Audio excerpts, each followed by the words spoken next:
Good evening students. आज हम फिर एक नए टॉपिक के साथ मिल रहे हैं इस वीडियो में। अब तक हमने जितने भी टॉपिक डिस्कस करे हैं वो सारे भारतीय राजनीति के इर्द गिर्द ही घूमते हैं। आज जो हम अपना टॉपिक डिस्कस करेंगे वो भारतीय राजनीति से संबंधित नहीं होगा, बल्कि अंतर्राष्ट्रीय राजनीति से होगा, या यूँ कहें विश्व राजनीति से होगा। तो यह प्रश्न भी अति महत्वपूर्ण है। ये जो टॉपिक आज का होगा यह होगा संयुक्त राष्ट्र संघ के बारे में और उसके अंगों के बारे में। तो उसका लिख लेते हैं,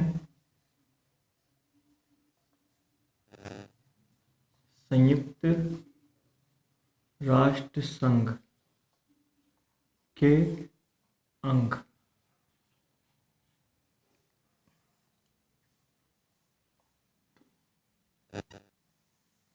तो संयुक्त राष्ट्र संघ के अंगों में या उसके अंगों को जानने से पहले हमें संयुक्त राष्ट्र अंग के बारे में जान लेना चाहिए। तो आप लोगों ने अपनी पूर्ववर्ती कक्षाओं 6, 7, 8, 9, 10 में इतिहास में पढ़ा होगा कि हमारा विश्व जो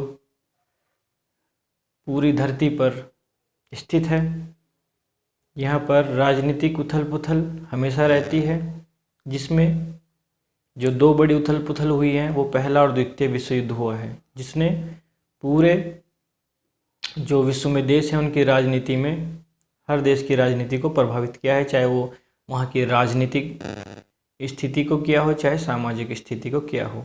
तो पहला विश्व युद्ध 1914 से 1918 तक हुआ। आप भली भांति पढ़ चुके हैं, इसमें हमें जानने की आवश्यकता नहीं है।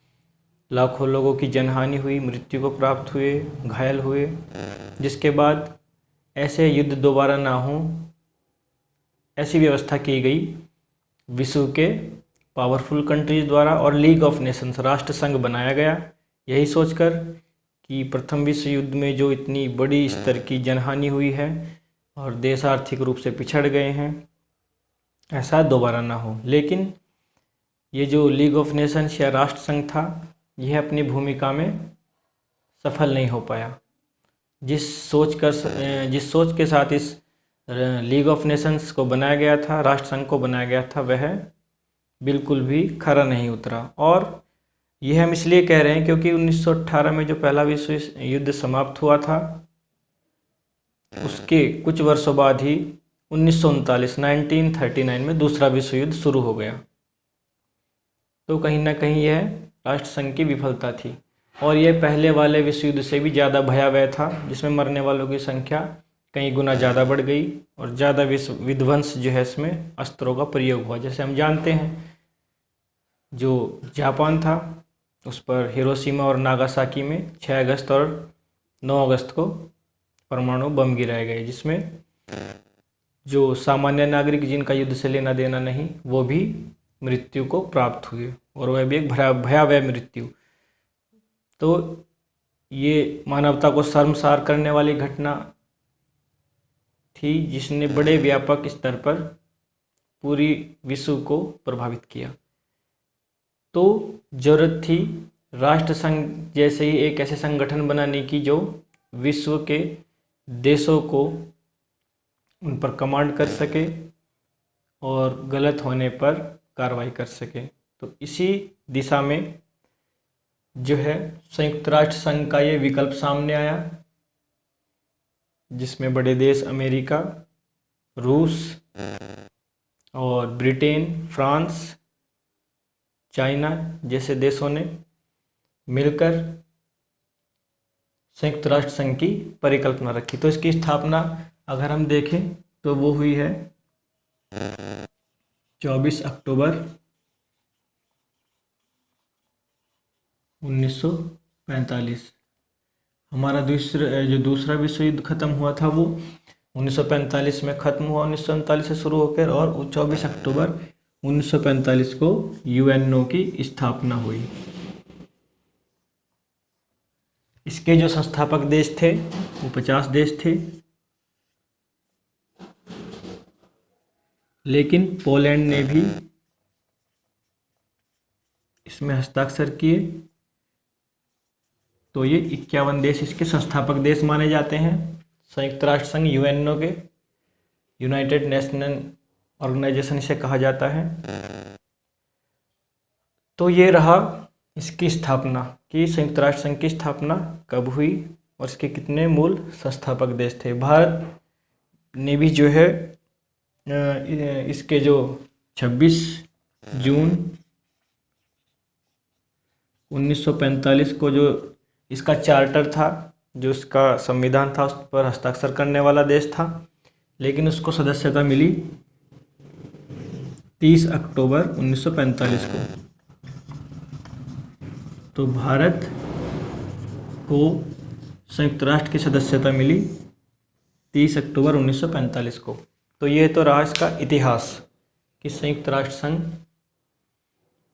क्यों बना, किस लिए आवश्यक था, और इसका उद्देश्य है विश्व में शांति बनाए रखना, विश्व के झगड़ों को बातचीत के द्वारा सुलझाना और युद्ध की स्थिति को हर हाल में टालना।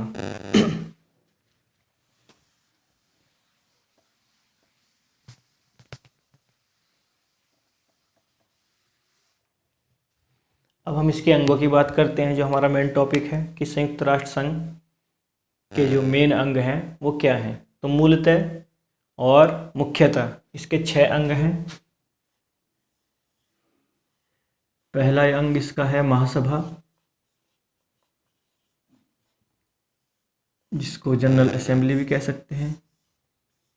दूसरा इसका सबसे महत्वपूर्ण अंग है सुरक्षा परिषद, सिक्योरिटी काउंसिल कहते हैं। तीसरा है इसका आर्थिक व सामाजिक परिषद। आप इसको नोट करते जाएं, दोहराते जाएं ताकि आपके याद रहे।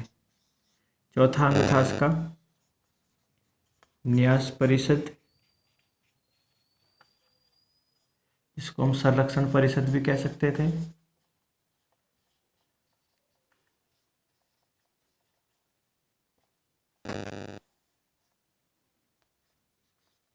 पांचवा जो इसका अंग है वो है सचिवालय।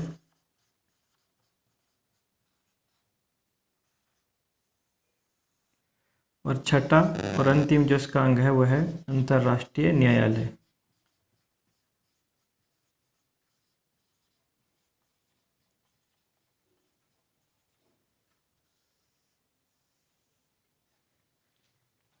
तो ये इसके मुख्यतः 5 अंग हैं संयुक्त राष्ट्र संघ के, जिनके द्वारा ये पूरी मैकेनिज्म चलती है संयुक्त राष्ट्र संघ की। तो इसके जो मुख्य अंग हैं महासभा, इसे जनरल असेंबली भी कह सकते हैं, सुरक्षा परिषद सिक्योरिटी काउंसिल, आर्थिक व सामाजिक परिषद न्यास परिषद, जिसे ट्रस्टीशिप भी कह सकते हैं,